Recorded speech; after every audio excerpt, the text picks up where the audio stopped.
Nosso encontro de família hoje, VaptVupt, bem-vindo, meu querido. Boa noite, Thaís. Tudo bem? Estamos correndo aqui para não perder a posse do Cássio Nunes Marques, mas a gente não podia deixar de te ouvir por essa decisão surpresa da União Europeia de impor restrições à importação de carne brasileira. Não poderia ter sido mais simbólico, Thaís, porque ontem, 24 horas antes desta não decisão dos europeus de incluir o Brasil comemorou o fato de que as primeiras licenças para exportação do Mercosul para a União Europeia e da União Europeia para o Mercosul haviam sido liberadas. A leitura entre os exportadores é que essa decisão pode ser encarada como sendo uma decisão muito mais política do que econômica, porque, segundo o setor exportador de carne aqui do Brasil, o Brasil cumpre todos os protocolos exigidos pelos europeus, tanto que já exporta algum volume para aquele mercado. Seria uma maneira de Bruxelas responder às pressões do agronegócio europeu, que está com o nariz torto, olhando torto para a decisão dos dois blocos de avançar com o acordo de livre comércio. Mas o fato é que ontem a gente teve as primeiras autorizações. A gente tem detalhes destas duas telinhas aqui com os detalhes do que foi anunciado ontem. O Brasil e o Mercosul receberam autorização para exportar 10 mil toneladas de carnes nobres, de cortes nobres, a chamada cota Hilton, cujo imposto de importação para entrar na Europa cai de 20% para 0%. E os demais cortes de 12,8% para 7,5%, respeitando essa cota de 99 mil toneladas. Estes embarques, eles podem acontecer porque essa decisão da União Europeia sobre o Brasil só vale a partir do início de setembro. Até lá, o Brasil vai tentar demover os europeus dessa ideia. Amanhã, inclusive, tem uma reunião já programada entre os técnicos brasileiros e os europeus lá em Brasília. É aquela reclamação sacada da cartola, assim, do tipo, do nada, olha, a carne brasileira toma muito antibiótico, tem muito antibiótico, né? Lembrei aqui de um negócio. Exato. Aí, acabei de lembrar de uma coisa aqui que pode atrapalhar. É quase o cachorro que comeu a lição e eu não entreguei. Agora, aqui, Thaís, na próxima dela a gente tem o contrário, a boa notícia para nós aqui do Mercosul. A importação de queijos europeus já passa a ter uma alíquota menor, alivia um pouquinho, mas bem pouquinho, de 28% para 25,8%, e aí começa uma escadinha, até o zero, lá na frente daqui a alguns anos. Chocolate e tomate segue com a mesma alíquota, um pouquinho abaixo de 20%, mas a partir do ano que vem começa a cair, então estamos começando a área de livre comércio entre o Mercosul e aqui, chocolate, eu combinei com eles, porque eu estou de promessa. Só posso voltar a comer chocolate em maio do ano que vem. Fiz uma promessa, gente. Então é a alíquota, duas promessas, uma delas chocolate. Thaís Herede. Está me esperando. A alíquota Thaís Herede. Na hora que eu acabar minha promessa, pode baixar o imposto de importação aqui para eu voltar a ser feliz. Naca, obrigada por isso. Quer dizer, tem um monte de negociações ainda para acontecerem aí, já que essa medida foi tomada para começar em setembro. Exatamente. Então, até lá tem negociação. Exato. Aí para acontecer. Mesmo assim, foi uma surpresa. Preciso te ouvir também sobre a confirmação de Kevin Warsh para ser o novo presidente do Banco Central dos Estados Unidos. O mandato de Jeremy Powell, que já fez história à frente do Fed, termina agora sexta-feira. Sim, não poderia ser mais simbólica a data de avanço do nome de Warsh no Senado, que foi hoje.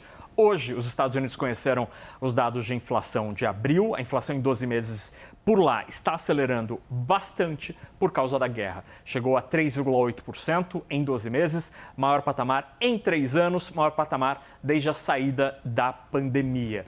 Ou seja, ele chegará a esta cadeira de presidente do Federal Reserve sem espaço, sem motivos para cortar o juro. E nos Estados Unidos está crescendo o debate sobre aumento do juro. Então vai ser muito interessante ver como ele, o indicado de Donald Trump, que tem pressionado dia sim, dia não, a queda do juro, sobre como será a reação dele. Porque os números, os dados, os fatos mostram que não há espaço para corte de juro. Pelo contrário, muitos economistas têm dito que é preciso começar a pensar sobre um aumento do juro nos Estados Unidos. Então, como é que Kevin Warsh vai lidar com a pressão de Donald Trump?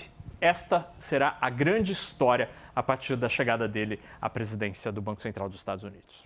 Mais tarde a gente vai falar aqui sobre a inflação brasileira, que saiu o resultado hoje. Não veio tão ruim quanto os mais pessimistas esperavam, mas ainda assim é um movimento mundial. E o que acontece no Banco Central dos Estados Unidos interessa a todos nós, porque os preços são formados a partir do juro americano. Portanto, se há qualquer interferência lá que distorça o preço, isso acontece para o resto do mundo, né, Naka? Por falar em distorção de preço, tem aquele ditado que diz que a alegria de pobre dura pouco, né?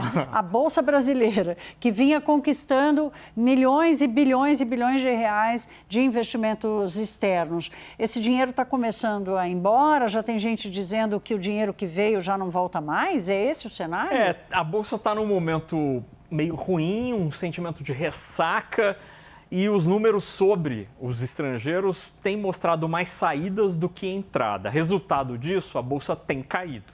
Hoje caiu mais um pouquinho e fechou de volta nos 180 mil pontos.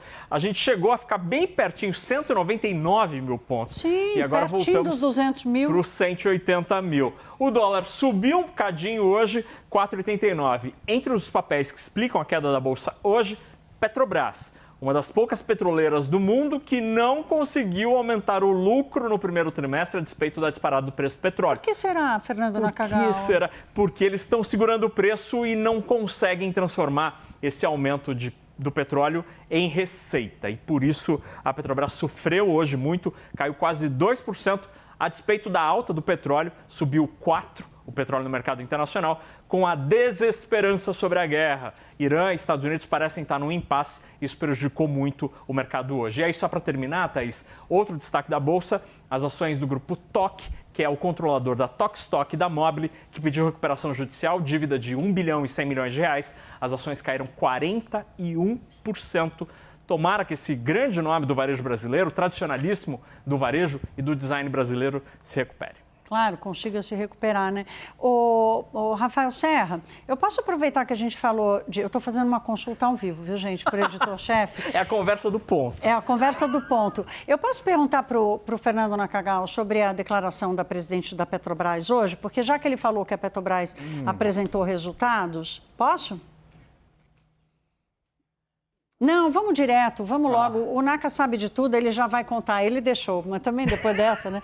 Ô, Naka, vamos lá, meu querido. A Magda Chambriard, presidente da Petrobras, hoje deu uma entrevista porque saiu o balanço. Então, os executivos fazem isso mesmo e conversam com os analistas.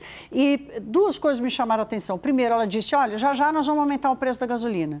A segunda coisa que ela disse, eu estou vendo com o governo um programa aqui para aliviar o bolso, ou seja, Petrobras e governo sendo a mesma coisa. Isso tudo pegou muito mal. Essa história de Petrobras estar andando dessa maneira junto com o governo caiu como uma notícia muito negativa e é a confirmação de que os números que nós vimos no primeiro trimestre devem se repetir no segundo. O que é isso? É a Petrobras diante da disparada do preço do petróleo, mas sem conseguir transformar isso em lucro. E é por isso que a ação caiu hoje, porque o investidor privado entende que a Petrobras vai tentar segurar o preço aqui no Brasil para ajudar o governo, ajudar neste momento em que o governo tenta melhorar sua imagem, melhorar sua relação com o eleitorado. É por isso que as ações caíram, porque todo mundo está apostando que a Petrobras vai continuar segurando o preço. A despeito da frase de Magda Chambriard, que nessa entrevista coletiva disse literalmente, já, foi essa expressão que ela usou, o preço da gasolina vai subir.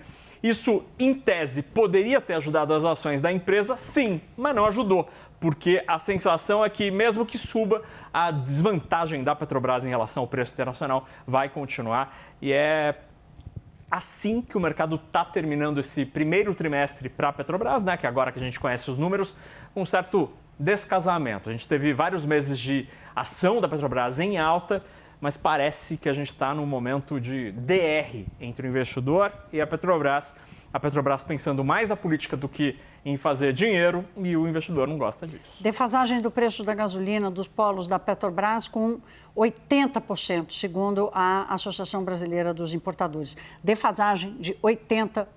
Esse é o tamanho da diferença de preço que a Petrobras tem mantido aqui. E como eu venho dizendo, não tem intervenção do governo federal na Petrobras, é autointervenção. Tem um alinhamento direto da gestão da Petrobras com o governo federal. Não precisa o governo mandar, é a própria gestão atual da Petrobras Petrobras, que está decidindo que vai atuar como um braço do governo e não como uma empresa de capital misto que é. Naca, para a gente fechar, aproveitando aqui que a gente está aguardando, aproveitando do Fernando Nakagawa, que nós estamos aguardando o início da cerimônia lá no Tribunal Superior Eleitoral, porque vamos acompanhar a posse de Cássio Nunes Marques. Mas eu prometi que traria aqui o dado da inflação. A inflação saiu do mês de abril, é o maior patamar desde 2022, subiu 0,67%.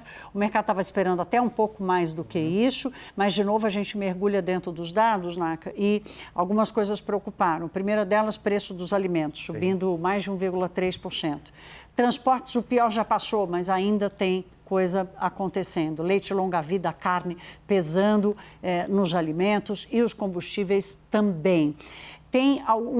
Apareceu um alíviozinho muito pequeno nos serviços, na inflação de serviços, mas ainda assim a leitura geral foi de que a inflação está pressionada aqui também.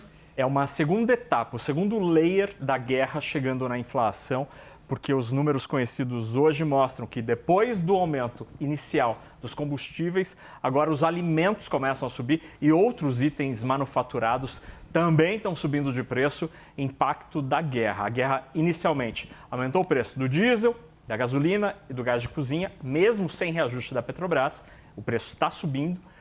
E agora já começa a chegar, o dado mais recente mostra que alimentos e produtos industrializados estão subindo também na esteira da guerra, ou seja, situação difícil para o Banco Central e já tem gente achando que o ciclo de corte do juro está perto de terminar.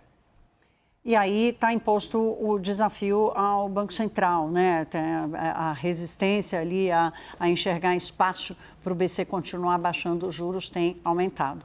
Fernando Nakagawa, muito obrigada por você ter ajudado a gente a esperar o TSE, trazendo só notícia importante. Fiz sala, mas com informação. Não, mas a gente não podia ficar sem você, porque hoje aconteceu coisa muito importante, essa coisa da carne, o próprio resultado da inflação aqui nos Estados Unidos, ou seja, a turma ia perder o fio da meada. E amanhã eu prometo uma notícia deliciosa, a nova regra sobre vender chocolate no Brasil. Pronto, mas pede para esperar, porque é só ano que vem que eu posso voltar a comer. Tá e amanhã você traz também dados da taxa da blusinha, que acabou de cair, que é outro dado relevante, para a gente entender a arrecadação, quem ganha, quem perde nessa história toda. Vamos embora, que agora o Rafael Serra está me mandando correr. Beijo, obrigada, meu querido.